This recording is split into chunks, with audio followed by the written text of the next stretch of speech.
Hey folks, it's Carl at Sterling Health and Fitness, and thanks for tuning in today. So our topic today is the physics of fitness. And I have a special guest to speak on this subject with me today. He is the founder of Reembody, which is an international movement education company. I'd like to welcome to my program Kevin Moore. Kevin, thanks so much for joining me. It is my pleasure. Very happy to be here, Carl. I'm glad we got to connect on this.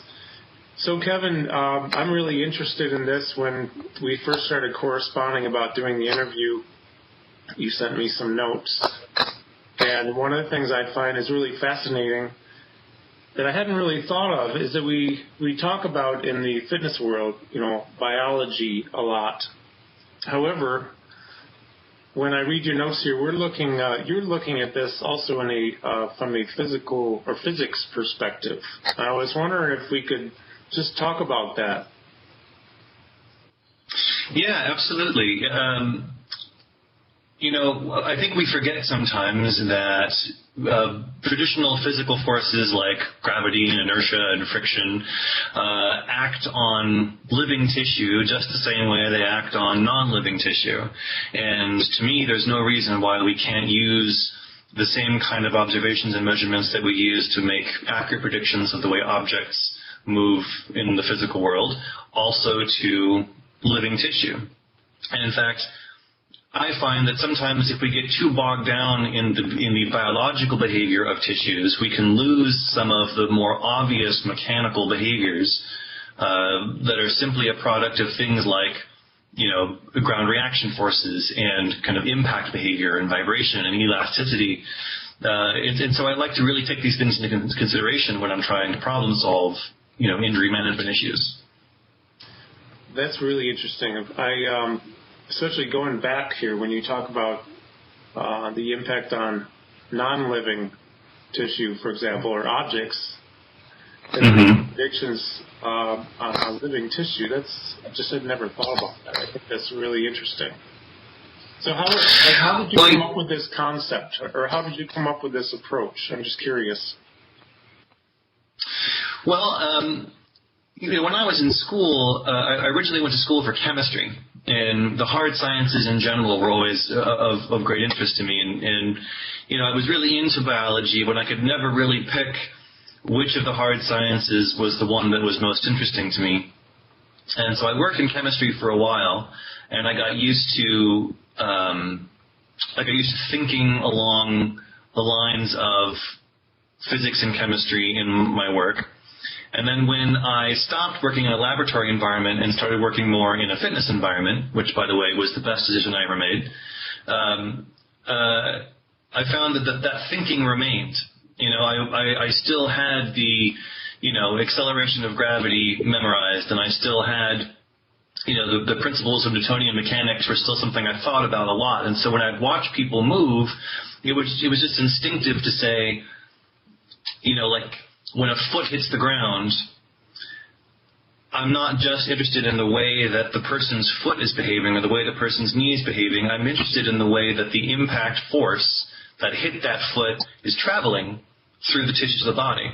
And it was an instinctive way of viewing it, given my background in hard sciences. And it wasn't like I ever, I didn't go on to get I don't have a degree in physics. I liked it. It was something that worked for me as I was going through school, and it ended up being an application that I hadn't thought of either until I watched it in action.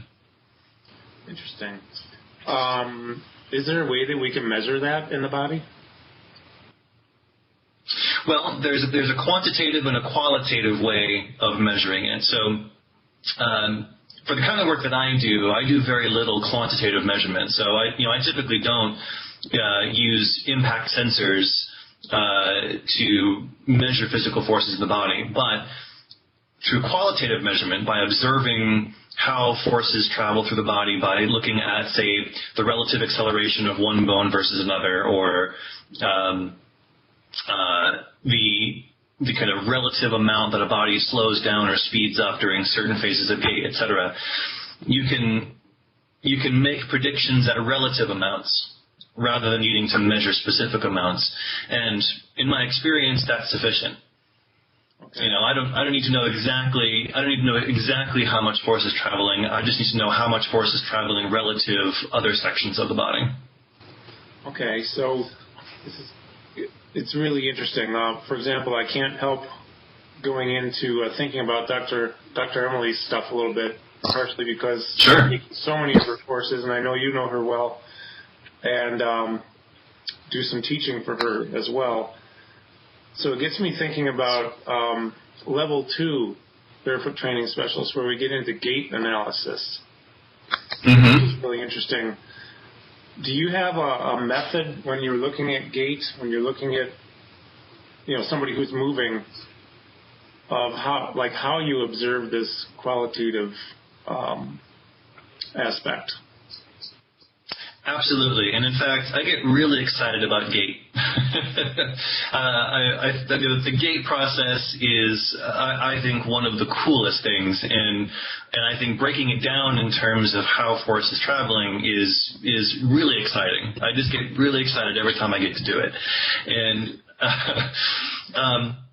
so what I like about the Gait cycle is that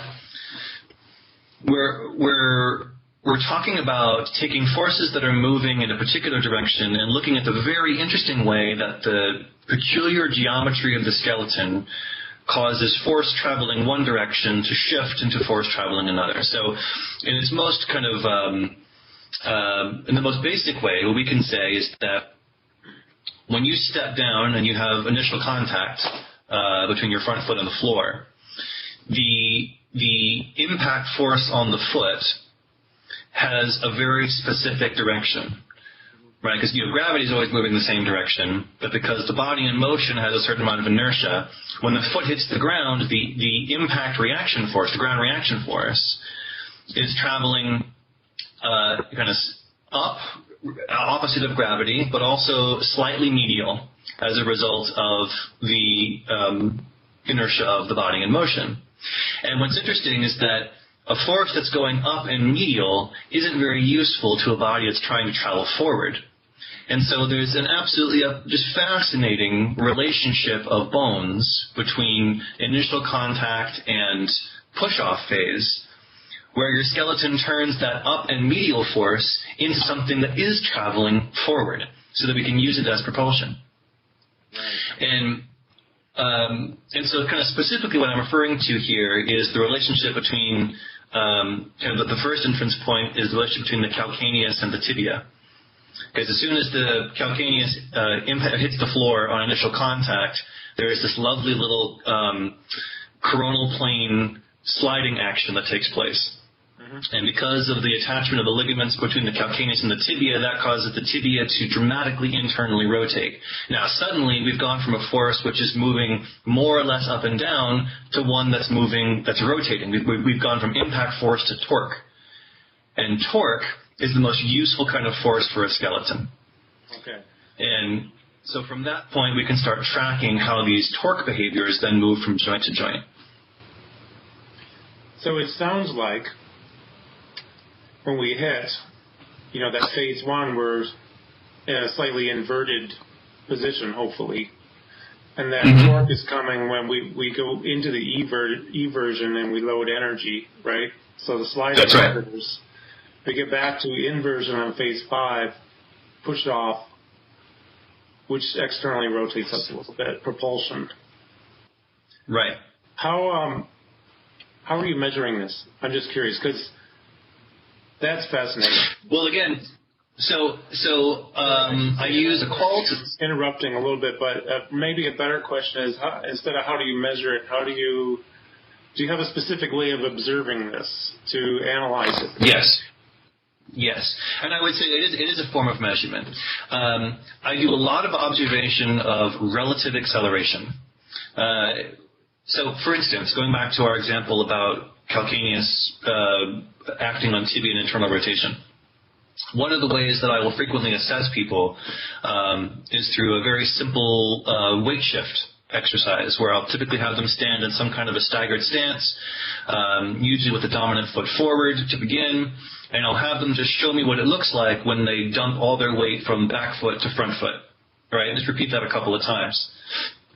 And what I'm initially looking for is I'm going to watch the tibia and the femur, the ipsilateral femur, and I'm going to watch to see, as their weight shifts onto that front foot, which of those bones is rotating the most, which one is rotating the fastest, and which one is rotating first.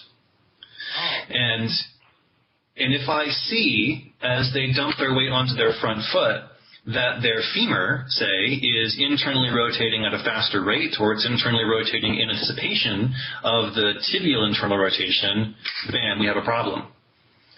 So we're taking a physical... Did you say in anticipation? Yeah. Okay, so I want to make sure you said, I mean, that word anticipation is, first of all, really interesting to me, and I love where you're going. Keep going.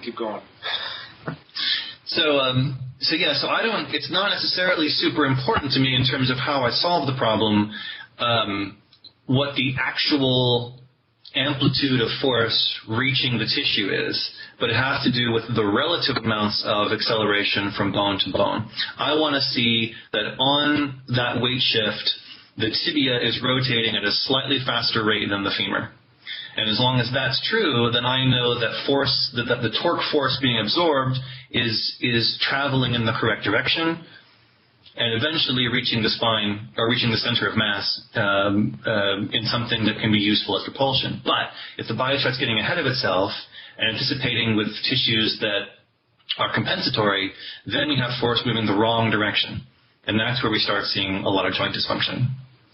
I had never thought about that, at least not from this perspective, because we talk about, pre-activating the nervous system. We talk about anticipating ground reaction forces. But I had never thought of it in terms of anticipated compensations. Like a compensation they actually anticipate, which is very cool, very interesting. Not a good one to have, but it's an interesting way to look at it. Well, I work with a lot of people who have, in some cases, bizarre compensations and severe compensations. And when I'm approaching a client who has been living with chronic pain for a long time, or who has some kind of debilitating skeletal disorder, or, there's a bunch of really interesting stories there, but when I'm approaching that client, I can't approach them from the perspective of, your body has failed, because that's demoralizing. And especially if it's a person where, for whatever reason, they're never going to be at what we might call optimal, well, I'll use a different word. They're never going to be what we call like perfect function. We can optimize, but we can never actually get past whatever dysfunction they've got because it's, like a deformity or a prosthesis or whatever. I can't go in with their sense of their body as being broken. And so the way that I choose to think about compensations is that the body is anticipating instability and responding in the best way it knows how. And a compensation can keep you moving. A compensation works in the strictest sense of the word, in that the alternative may be worse. But we're always looking to see how much of that kind of original function, that standard SOP for how force is supposed to move through the skeleton. But it's not, a compensation isn't a failure. A compensation is a very specific kind of tool. Yeah, that's really cool. It totally makes sense. But the way you're describing it is causing a paradigm shift for me. It's like, okay, I just hadn't thought about it from that angle before. I love this. This is really exciting to me too, because I'm also fascinated with Gait and loading energy forces and unloading. Like this whole thing, when I watch people, I watch their gait pattern. I do it even when it's not a client. I can't help it. I'll just be walking around. I'm walking behind somebody, and I see them, and I'm looking and I say, "Oh my gosh, I know some things I can do to help them." Yep. So now I'm going to be looking at it even more in detail. Interesting. Yeah, and there's a lot of these. So I mentioned a second ago how I'm always kind of I'm tickled by the way that this initial impact force, which is moving in a certain linear direction, the body transforms that force into torque via its first impact point with the calcaneus. And because once you have torque is interesting, right? Because if we are looking for how to transfer the most amount of force most efficiently from point to point, a coil or a spring is absolutely the best way to do that. If I'm thinking of some kind of a machine for throwing a rock, like a catapult, some very long lever with a very kind of elastic response, some big long chunk of metal or wood that I can bend back to then release and throw energy. Yeah, that works, but it takes an enormous amount of space. But we can take the same amount of material and we can turn it into a coil and suddenly transfer a lot of energy very, very efficiently. And so when I'm looking at the way force is moving through the body, and again, I love Dr. Perry Nicholson's approach for the same reason. Transverse plane, man, is everything, because that's where the vast majority of all the force is moving. It's just the most efficient. Like the whole geometry of the skeleton is designed to carry force in coils from joint to joint. And then if I can add one more thing to that, for that to work, both the two ends of the joint need to be able to resist each other, right? If I grab two ends of a spring and I turn both of those ends the same direction, the spring doesn't do anything besides spin. But if I grab two ends of a spring and I pull them different directions, suddenly my spring starts to coil. And if it coils, that means it can release.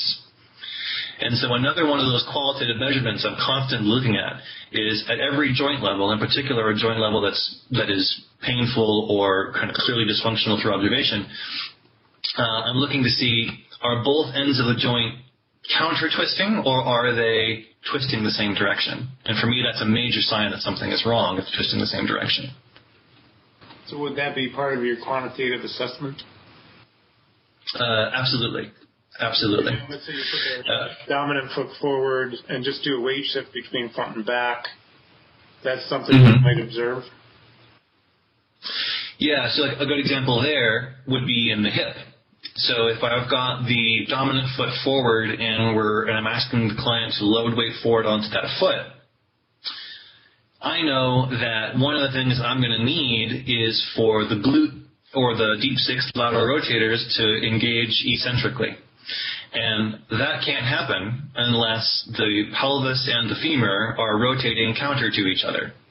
So, as I watch them shift their weight to their front foot, if I see that the femur is internally rotating and the pelvis is also turning to the left, that tells me that we have no elastic energy storage in the transverse posterior tissues of the pelvis. And so it's a very, at that point, it's a very simple observation, right? You can see it. It doesn't take a genius to be able to see, are those two bones rotating the same direction, or are they rotating counter to each other? And like that one piece of information is incredibly powerful. And it also informs my corrective. Because now, if the person's dumping weight into their front leg, I either A, need to show them how to resist via external rotation of the femur, or I can also take the other entrance point and teach them how to rotate the pelvis to the right, counter to the femur. And this is another kind of strength of this method, that from a physics perspective, origin and insertion, or top to bottom, don't make any difference, right? It's just about a direction of force. And I can manipulate the direction of force just by changing which bone in the series is rotating faster than the other. So I always have a back door into every problem. I don't always have to flow in one direction. So I have a question. This is just reminding me of some Thomas Myers I was just listening to a lot this month. There's this one interview on YouTube with him that I extracted the audio. When I go running, I listen to this interview all the time. So that's what I do. I listen to things like 20 times and internalize the best I can, and then I start to get it. It's a good method. That's a good method. Talking about origin and insertion as being basically irrelevant, if I remember what he was saying, because kind of like what you were saying, he put it more into terms of fascial lines like We talk about torque, power, propulsion, internal, external rotation. I'm thinking spiral line, where our force comes out. The spiral line is, do our spiral lines follow these joint impairments, or joint dysfunctions, I should say? Would that be part of the cause of it, is fascial, something not linked right in the fascia where we're not firing optimally? Well, so actually, Dr. Emily talks about this a lot too, this idea of fascial tensioning. And I think that her focus on fascial tensioning, I think, is very clever because, again, I was talking, before the interview, you and I were talking about how one of the cool things about our industry is that there are so many different solutions to solving the same problems. People get to bring their own individual creativity to it. And I feel like fascial tensioning is a great example. Fascial tensioning is more or less just a different way of describing exactly what we're talking about here with counter-rotating joints. Because when you see counter-rotation, then that's one of the things that allows the fascial tension to carry from joint to joint. Right? If two bones on either end of a joint both rotate the same way, the fascia goes soft. But if they counter-rotate, you maintain just enough elasticity that you get that vibrational transfer more efficiently. So yes, absolutely. These counter-rotations are necessary for a transfer of force through fascia as well as muscle. Right. Okay. Yeah, I was just thinking that correlation because we've been. She sent out videos to the master instructors recently because we have this coming weekend coming up with 2 full days of master instructor camp with instructors from all over the globe, where we're bringing new information into the program that we teach. And of course, she's introducing level 3 of barefoot training, which is really lots and lots of fascial stuff, which is really cool. I'm super excited about all this information.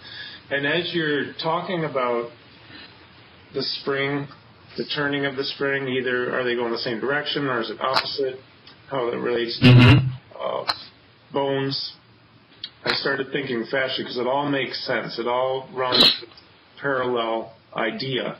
Yep. Powerful stuff. And actually, and I'm very excited to announce, by the way, that I'm actually currently in the process of putting together a kind of my first level 1 certification course for this methodology. So yeah, and not too long from now, there will be some materials available for the assessment process that I've been describing for other trainers to use, and so I hope to have that off the ground, about mid-year 2016. That's great, man. Would definitely keep us posted on that because I know I'm going to want to know about that stuff. That's cool. So let me just reviewing some notes here. This is so fascinating. I'm just going to go off for a minute, and I know we have a lot of trainers who watch this series, which I appreciate very much. And of course, as you all know, I'm always here to try to bring good information, good quality information, stuff that makes a difference for anyone in the movement fitness industry and for their clients. But the one thing I'll say is I wish that more people in the fitness, trainer industry especially, would listen to and take this approach and investigate and learn, because what we can bring to our clients as a result is just, there's actually no comparison to your standard training, And a lot of that, it all starts with the assessments. We need to know what to assess, how to measure, and use the data to do the right programming for the respective client. And and that's one of the things. What you're sharing is so powerful. It's just another fantastic piece of this movement, as Tom Myers calls it, the movement tree. It's the movement plant growing out of the ground, where all these different modalities and different things are growing that are merging together and overlap, which is kind of what we talked about earlier too. And I love what you're doing.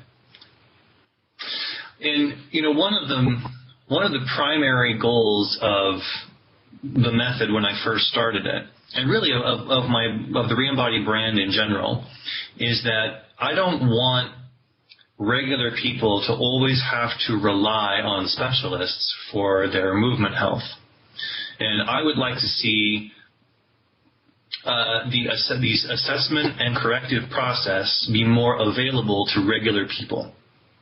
And one of the things that was very important to me was that what I was doing, first of all, had to work, and it had to work quickly.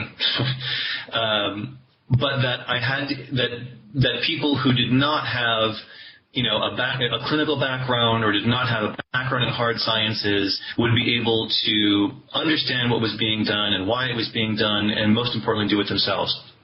And it's one of the things I feel like is going really well so far with the methodology is, as I mentioned before, it's the observations that I'm trying to prime people for are very easy to make. And it doesn't even require that you even know the names of the tissue. You don't have to know that it's called a tibia and a femur. You don't have to know any of the muscle names.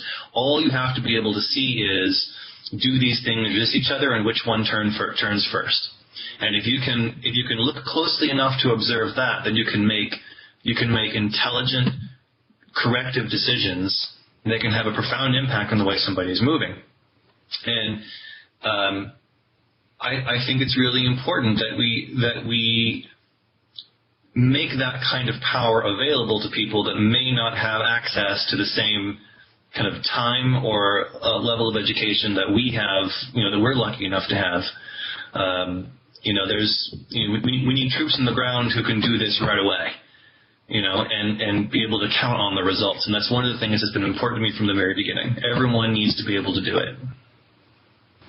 I'm glad you think like that, and I have that approach, because I agree. I mean, we need troops on the ground is a good way to put it.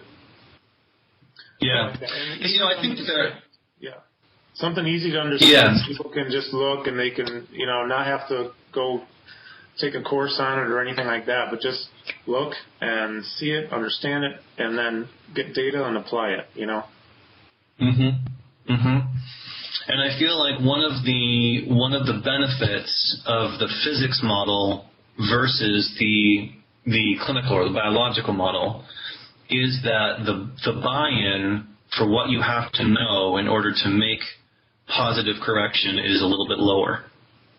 Yeah. Now, that's not to say that there's not a place for, obviously we need the other component too. And the two are compatible at every step of the way. But I would like this tool to be available to people in addition to what kind of clinical biological education that's also available. Excellent. So with that in mind, let me ask you, will that information be available on your website when it's out there? Absolutely. So I'll put a link on the screen here, and for the audio podcast, though, what is your website address so people can hear that? It's reembody.me. That's reembody.me, M-E. And on the page I've got tons of articles, kind of all geeking out about the cool physics stuff the body can do. And then some practical advice, of my own particular ilk. I've got several videos on there.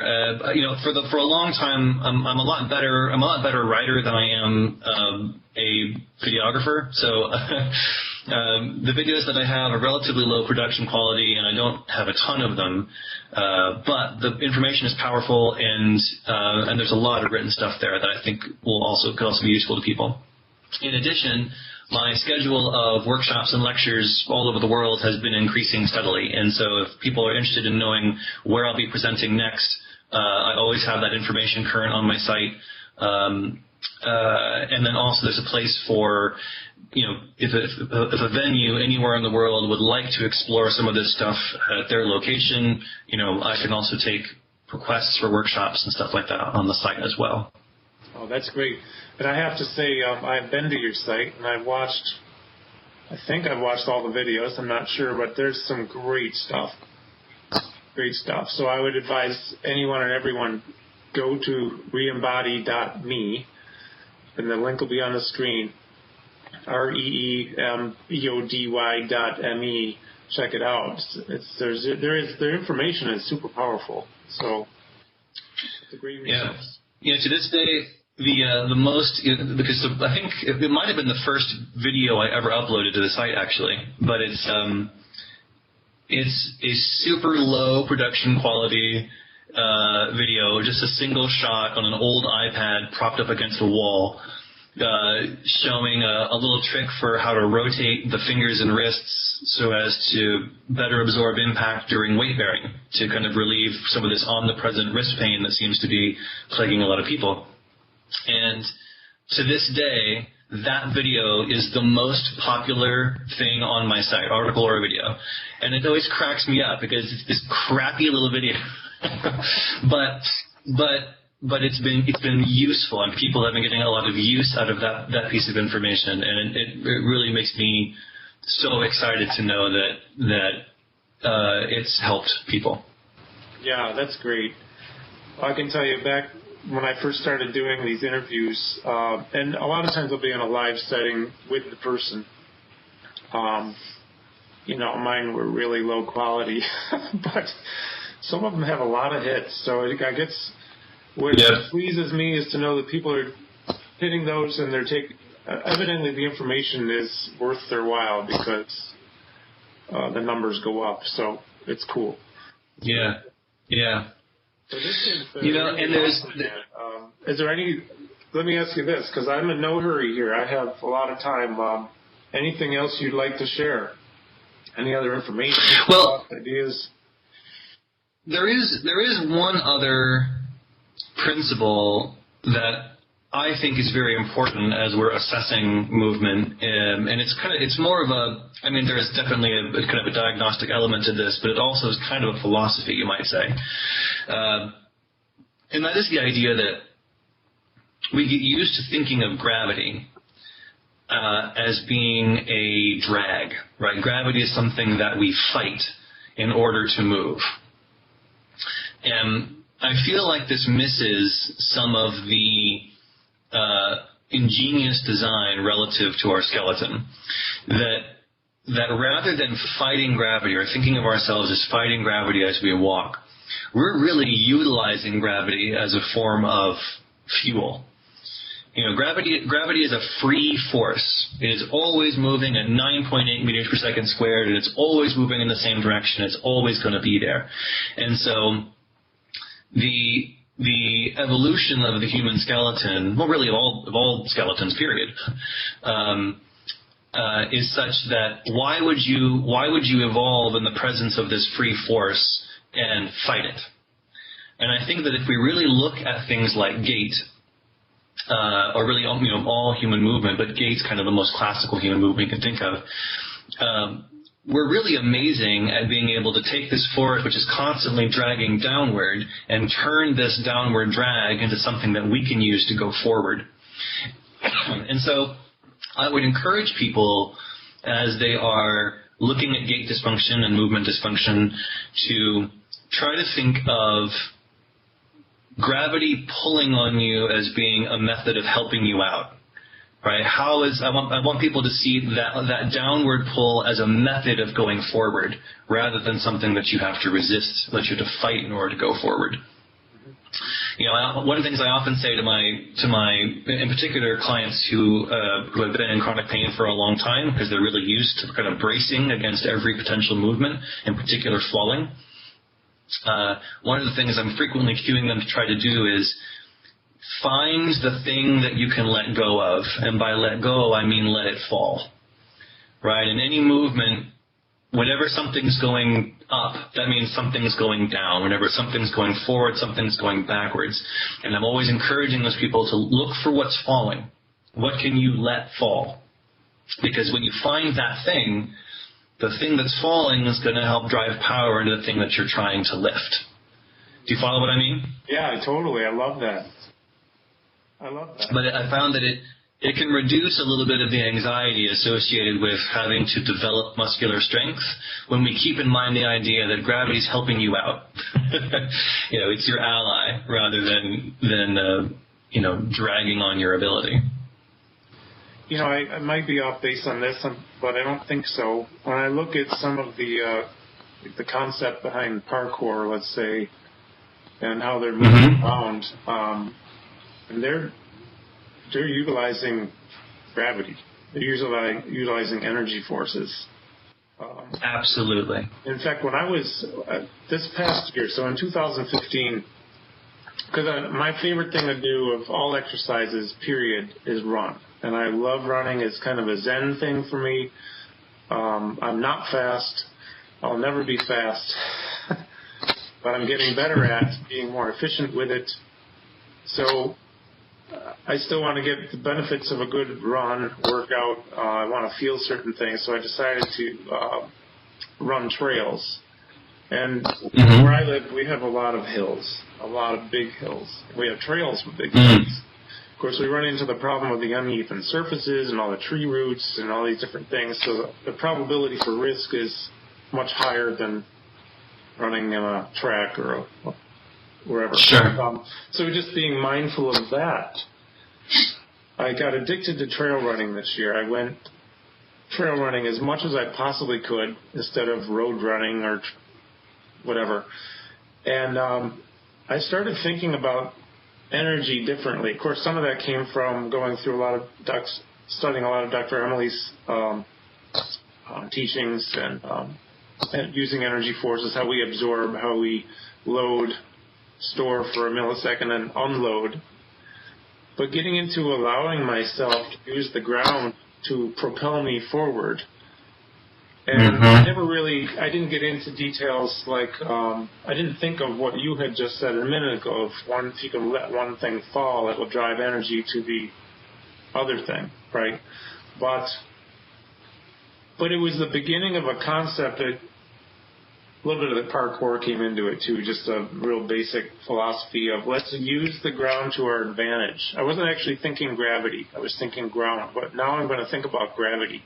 I'm going to think about what I can let fall, because I can only predict that I'll probably be a little bit more efficient when I do that. Well, I can't get on the trails again, but there's like 18 inches of snow here right now, so it'll be a while. Now is not a good time, probably. No. At the last Barefoot conference, or the very first Barefoot conference in Delhi, I was a co-presenter along with lots of other folks, but one of them was Dan Edwards, who is he heads up Parkour Generations, and really cool guy, really great athlete, and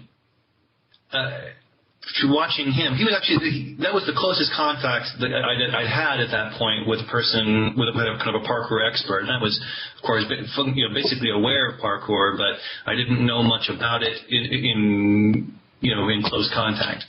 And hanging out with Dan, he's a really inspiring figure, and I really love the work that he does. And I absolutely agree that parkour is a great example of seeing what you can let fall.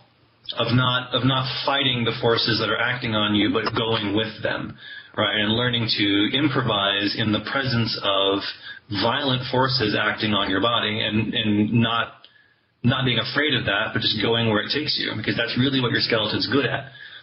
There's a geometry at work here, right, which is aching to absorb and release force if you let it. And I think a lot of actually running in particular, I think a lot of running coaching can sometimes get overly focused on the resistance, on the endurance, when a little bit of letting go can actually go a long way.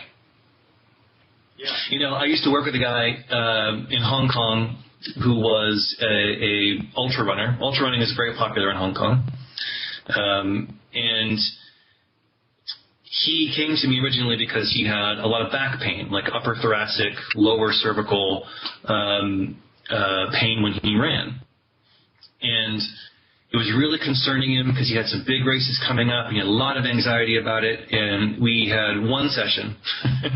And I remember, doing my initial assessment and watching him do a little bit of running, and the guy was holding himself absolutely bolt upright, right? He was lifting the shoulders up and back in an effort to remain as tall as possible because he'd always been told, run tall, run tall. And so, it took maybe a couple of minutes where I put a little pressure on the medial border of his scapula. I encouraged him to let the scapula protract just a little, allow himself just to sink into a little bit of thoracic flexion, nothing major, just enough to feel like you dropped your weight down a little bit, and that was all it took. That was all it took. He didn't have to do anything. He just had to stop doing something that he'd been doing, and it all had to do with letting something fall. He was driving his gait essentially from this very strong, mind you, contraction of his deep hip flexors and abdominal wall. Whereas if he just drops his sternum a few centimeters, suddenly the natural inertia associated with his upper body falling drives the whole process, and it's just that simple. It was amazing how simple it was. I think you just helped me with an issue that I run into once in a while, and that has to do with going off track here a little bit, but after 30 years as a drummer, we're like this, and I'm kind of in this, this flexion forward a little bit. A lot of things are forward. And I very often had this area where you described in the thoracic area of some pain. So when I run, there are times where I'm doing the same thing. I'm trying to be more upright because I'm thinking about counteracting the forward tendencies I have, and maybe trying to just let that fall a little bit. It really doesn't. Well, I'll tell you what. If I'm less than 5 miles, I don't feel it. But if I'm out for like 10, 12, 13 miles, then I notice that area hurting. So this is something I'm going to check out. Well, this is another thing that I see come up frequently, and speaking of my diagnostic process and the idea of relative acceleration, the tendency for a lot of us to be forward, shoulder forward, head forward, all that kind of thoracic curvature, whatever, we see that all the time, and tons of functional fitness cueing has to do with how do we take people that sit in chairs frequently and get them to be able to open up their shoulder girdle, right? I actually have a totally different way of addressing that problem. Because for me, I very strongly separate the function of the thoracic spine from the function of the shoulder girdle. And when I see somebody with a lot of forward tendency, one of the first things I want to know is that forward tendency really coming from the spine, or is it actually coming from the glenohumeral joint, or is it actually coming from the collarbone, or is it actually coming from the skull or the cervical? Because those things are different. And, it's obvious to say it out loud, but a lot of corrective exercise treats those areas like they all move the same way. And in particular, I find that there's a really cool counter-rotation that takes place between the thoracic spine and the shoulder girdle. So, for instance, in my experience, people have a much harder time rotating their thoracic spine toward their toward their non-dominant hand. Right? So if my dominant hand is my right, my non-dominant is my left, my thoracic spine has an easier time turning to the right than it does to the left. And I'm talking like actual thoracic rotation, so at the vertebral level. And so if I've assessed someone and I find that is true, and I see that they have a forward tendency in their shoulders, rather than going straight to the spine, I'm going to start looking at how can we get the specific shoulder girdle to rotate, and in particular, maybe even just one side. Maybe the only side that's actually forward is the right, but because of the way it throws off the whole system, it makes it look like the whole thing is forward. That those dysfunctions can hide.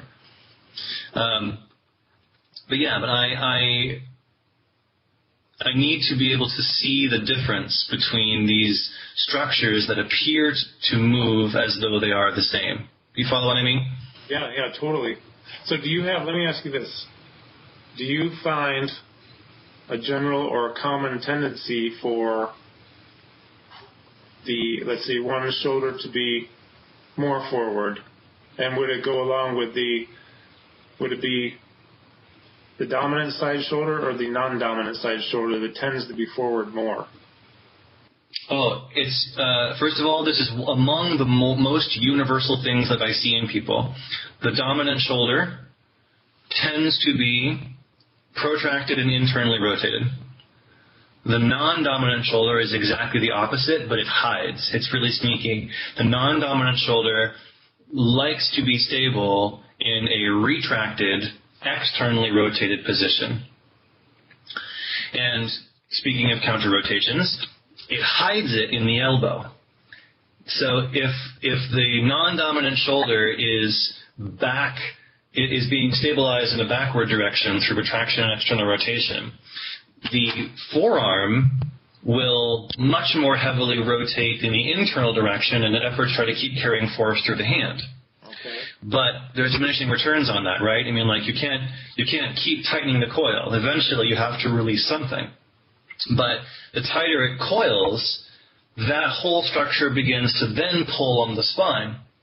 But this is exactly what I mean, because in those instances, we're not seeing a protracted shoulder, but it looks like one. What we're seeing is a retracted shoulder, which is actually dragging the thoracic vertebra into rotation to the right.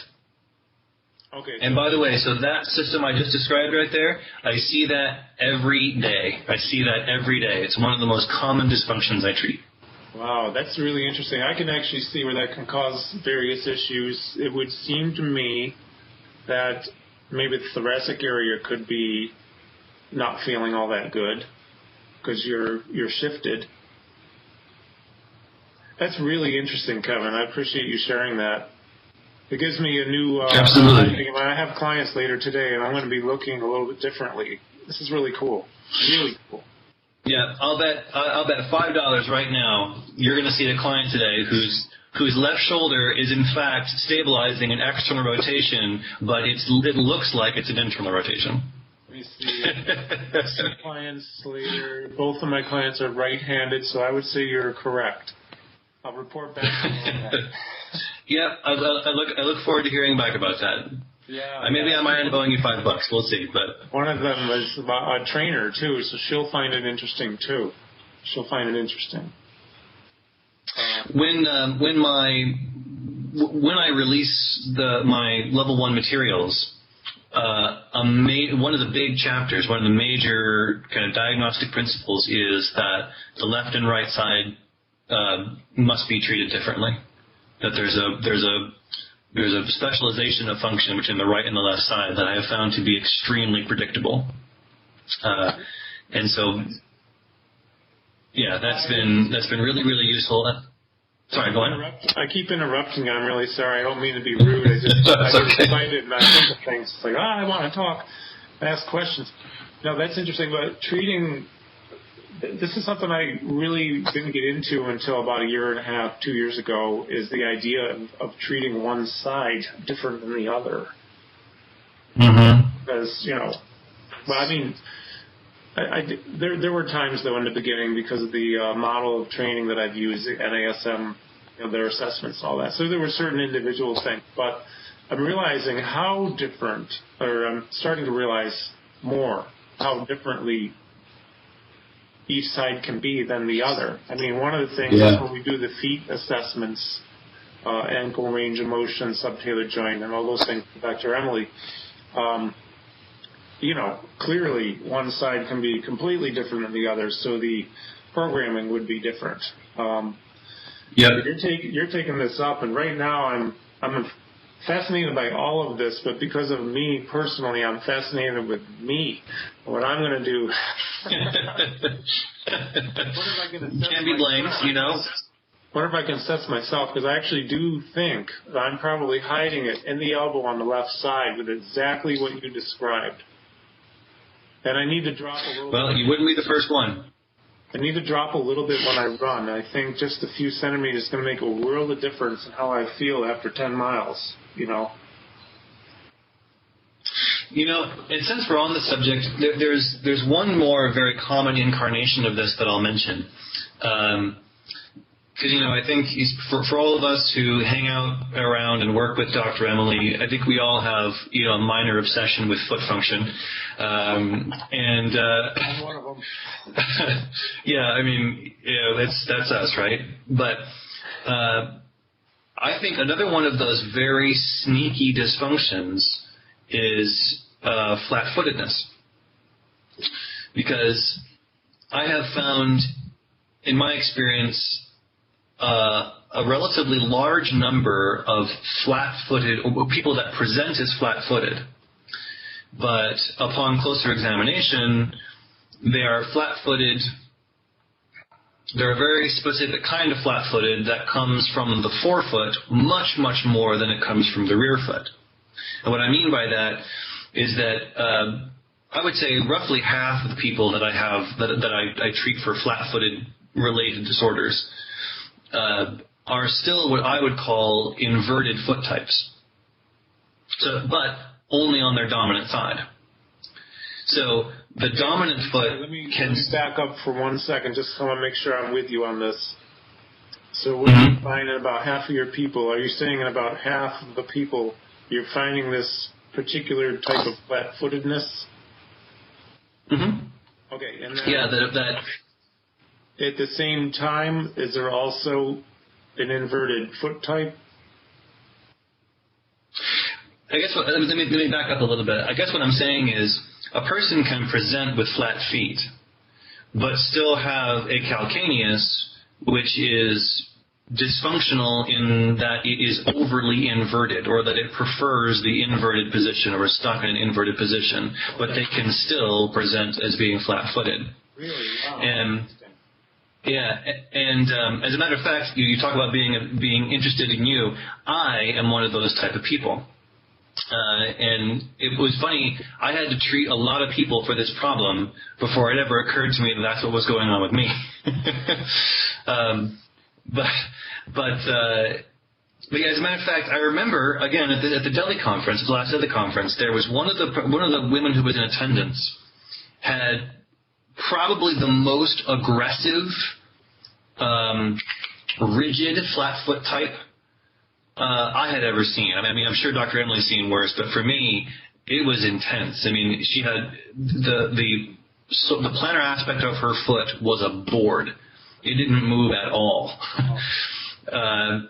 But it was incredibly flat. And so, you know, in an attempt to apply some of the traditional coursework for correcting flat feet to her, just bounced right off of that dysfunction. So a little bit later on, I was working with her a little bit, and hers is a very complicated case, and so we couldn't make a ton of headway. But we got some very promising initial results when I treated her like a person who was excessively inverted on the dominant foot, rather than treating her like somebody who was excessively everted. And you know, and I found that a lot of that rigidity we were seeing, and again, her case is a more extreme version of something that I see all the time, that flat-footedness was coming from an excessive rotation through the forefoot. So, you know, so much rotation through the forefoot that it was actually overtaking the calcaneus into flat-footedness, and the calcaneus was still inverted relative to the tibia. Okay. That's really interesting, because my first reaction to that, when you first mentioned a rigid flat foot, is that rigid and everted foot type don't fit in the same sentence together, except they do. How you described it, I mean, that's pretty interesting. So the rotation, if you have a calcaneal inversion happening, then at the forefoot, we're having the opposite? Yeah, so if you've got an inverted calcaneus, and it is you know, it favors inversion or lacks eversion, however you want to describe it, because the foot has a counter rotation too, right? If we break the foot roughly into forefoot and rear foot, the forefoot and rear foot also counter each other during gait, right? So during, from initial contact to single support, we're seeing the calcaneus going through a process of continual eversion, while the forefoot is going through a relative supination. And the combination of those two things causes the arch to be able to spread out and absorb force, right? So in the dominant foot, what can happen is that rather than hitting the ground in inversion and then kind of agreeing to travel into eversion, we can have the foot hits the ground and the forefoot really, really quickly, so more quickly than the calcaneus everts, the forefoot pronates, so that the big toe hits the ground much too early. Oh. And you see what I'm saying? Yeah, I totally do. And where the flat-footed element of that can come in, and this to me, again, I find very interesting, is we have an impact force, again, gravitational constant plus inertia. We have an impact force still moving in the same direction. But the foot is now no longer in a geometry that will allow it to absorb that force in the direction it is intended. So a different bone or a different joint is going to have to move in the direction that that force is pointing. Right, so this again, we're looking at that, assessing this not from a tissue perspective, but from a physics perspective. So I've got a force which is moving up and slightly medial. That force has hit the foot in a poor geometry because the foot pronated too early and it doesn't have any room to internally rotate the tibia. So what happens is the femur absorbs the direction of that force, internally rotates and adducts massively, and as that happens, the movement of the femur inward drags the whole sole of the foot down into the floor. So we took a foot which was trying to have an arch, but because the whole leg had to displace as a result of the direction of impact force, we ended up getting contact between the sole of the foot and the floor. But it's not very efficient. And over time, over thousands and thousands of steps, it breaks down the stability, and you end up looking at a flat foot, but it's not flat in the way that we typically think of being flat. I see. Wow, that's super fascinating. This actually might explain some issues that I see out there that don't get corrected the way I would like when I work on this. So now my next question, I'm going into the push-off phase. I'm just speculating here, trying to think through this, that their push-off is going to be inefficient. So how is the propulsion on a person like this? Well, when we move into push-off, let's put it this way. So during, from initial contact to single support, that's when we're storing up energy. And then after the center of mass passes over kind of that critical threshold, the leg starts to unload all that energy into the pelvis as rotation and forward momentum. But, as you stated earlier, a certain amount of external rotation is necessary for the force generated in the leg to pass through the glute and into the spine. But in the situation I've just described, where the way the body gets the plantar aspect of the foot onto the floor is by strongly deviating the femur into adduction and internal rotation. Right? Can you picture that? Right, yep. It means that as the center of mass is trying to pass forward relative to the foot, right? So the foot is stuck and the center of mass is trying to pass forward relative to the foot on the floor, but there's no way that the planted foot is going to be able to go into enough extension or external rotation because it has spent far too long in internal rotation from the get-go. So we wound that coil up way too tight at the onset, meaning that there isn't enough time from the point that center of mass travels forward, there isn't enough time to get all the external rotation we need to unload that force. Okay, I'm with you. So, you follow me? So what ends up happening is, rather than absorbing and releasing, you absorb some and it moves inefficiently, and then rather than releasing something you've absorbed, you end up having to contract, to expend caloric energy, muscular caloric energy, rather than conducting gravitational acceleration. Wow. So it seems like this would be a real effort for these people to move, and efficiency's out the window, and maybe they just get tired because well, you know, this is like sounds like they're fighting the forces because of their issues. There's another. Keep going with this. I do have a specific question I want to ask in relation to this type of foot, but keep going. Well, what I was going to say was that the body is a pretty amazing structure, and like I was saying, compensations often happen for a reason, and they happen because they're better than something else that the body's in some kind of danger of. It's a response to some kind of insecurity. And there's a lot of redundancy in the way that we move ourselves forward, right? So like I was saying, best possible case, we absorb gravitational acceleration, store it as potential energy, conducted through the bones and the ligaments as well as storing in the muscles, and we move beautifully. Yay, everyone's happy. But if there's a loss of that conductivity, we can frequently make up the difference by just burning caloric energy and contracting muscles kind of off sequence. Yes, very inefficient, and yes, can lead to lots of dysfunction. But, it works. It gets the job done if it has to. It's what we're trying to correct, but I think it deserves noting that the body, it's really amazing how the body tries to make the best of whatever situation it happens to be in. Yeah, it is interesting. It is pretty phenomenal. So I'd like to ask you this. I'm curious because of my gait obsession and foot obsession.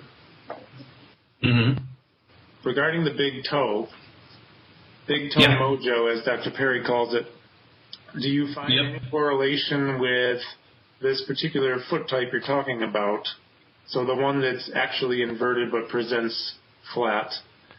Do you find any correlation with lack of big toe mobility or first ray mobility, able to get over that big toe? Is there any compromise or any compensation in the big toe area?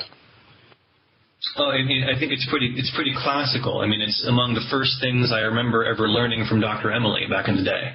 The classical compensation of rolling around the medial edge of the MPJ rather than flexing over the top of it. But this person would be kind of a really exaggerated version of that because they're already predisposed to so much femoral internal rotation.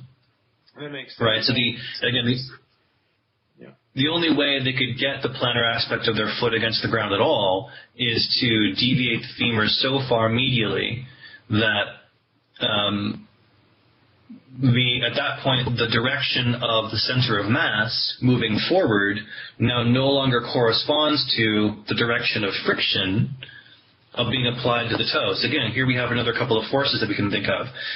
Just through normal gait, if you can picture in your mind for a moment walking straight forward and you've got your front foot planted on the floor, your center of mass is moving forward at a certain rate, has a certain amount of momentum.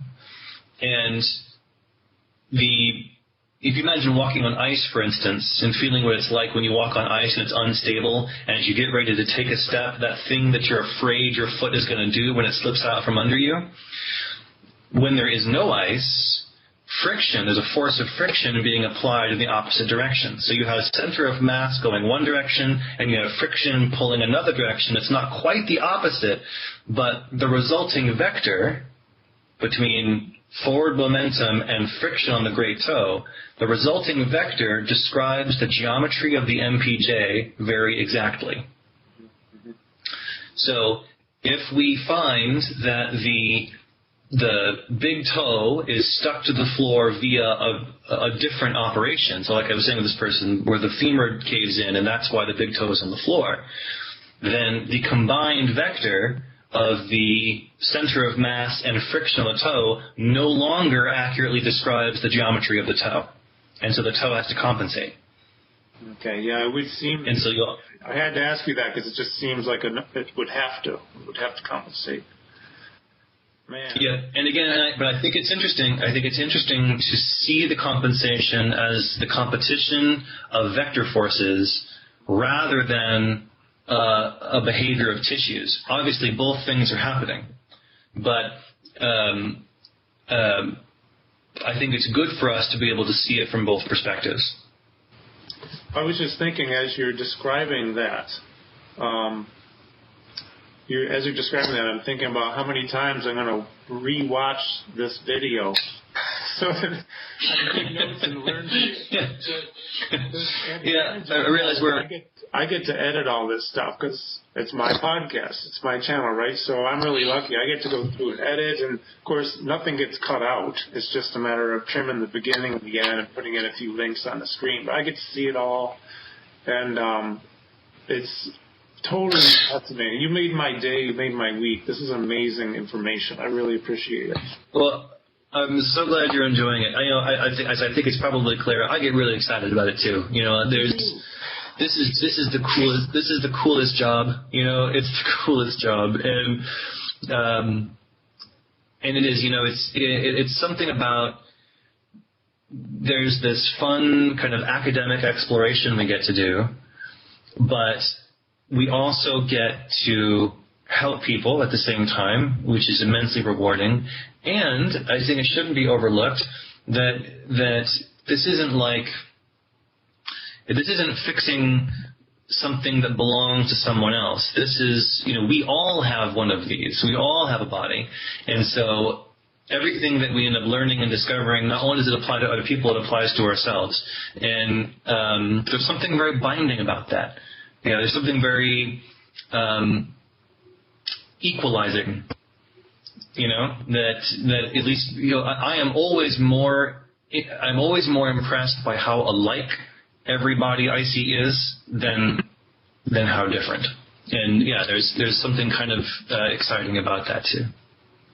I think, I agree 100%. I feel the same way, and I think what I've realized, especially the more I get into it, and also getting into the education side, teaching workshops for EBFA.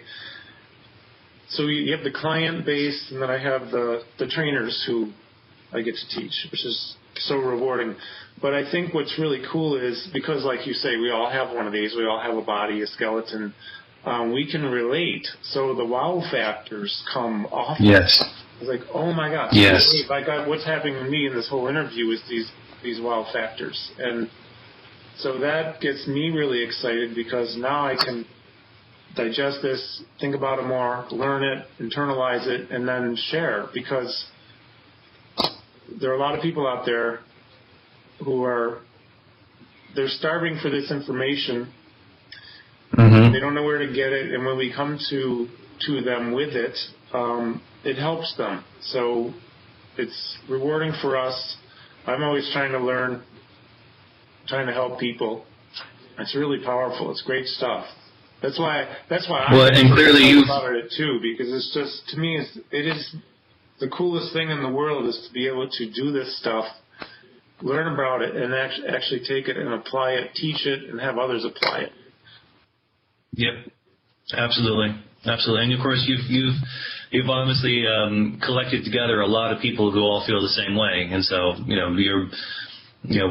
what you're doing by pulling everyone together is a really valuable service. Well, it's partially self-indulgent. Hey, those two things are not mutually exclusive. Yeah, I'm self-indulgent in my need for learning. But when it comes right down to it, it really has nothing to do with me at all. I just facilitate. I've been lucky to have you join me, and so many great, inspirational, knowledgeable, amazing people. We put it all together, and we get all this. It's like Dr. Perry says, brain candy and knowledge bombs going off everywhere. Yep. I love that guy. I want to just repeat here before we sign off. Reembody.me, REEMBODY.ME. That is your website.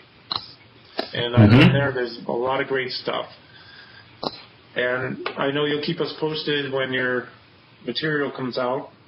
Maybe that would be absolutely time to do another interview to talk about that too. Absolutely. So I really appreciate you joining me. Any final thoughts you want to share with people before we sign off? Well, I think I'd just like to say, and just kind of on a practical side, just let people know that I got a couple of events coming up. So for people in the Seattle, Washington area, I'm doing a workshop for seniors for senior postural development on February 21st in Seattle, Washington. And then I'm doing a workshop for kind of parkour and other elite athletes in Emeryville, California on March the 15th. Okay. And then I'm doing a kind of functional fitness, pain-free gym exercise like squats, lunges, presses workshop in Seattle, Washington on April 23rd. All right, great. So if we just want people in those areas to know that that stuff is already on the calendar and will be available if they're interested. Great. Well, I'll tell you, I can't wait to edit this and get it up so people can watch and hear this, because this is amazing. I really appreciate you joining me, Kevin. Thank you so much. Oh, it was my pleasure. I had a great time. Thank you for inviting me. Yeah. Let's stay in touch. I know we'll be in touch anyways, but let's do this again in a few months. Absolutely. Deal? I'm ready when you are. Cool. Deal. Good. All right. Well, thank you again. And to everybody who's watching and listening, as always, thank you for your support. We've had a lot of new subscribers. I appreciate that greatly. It's my mission to bring you top quality information and just basically help everyone improve the quality of their life in some form or other. So thank you for watching. Have a great day.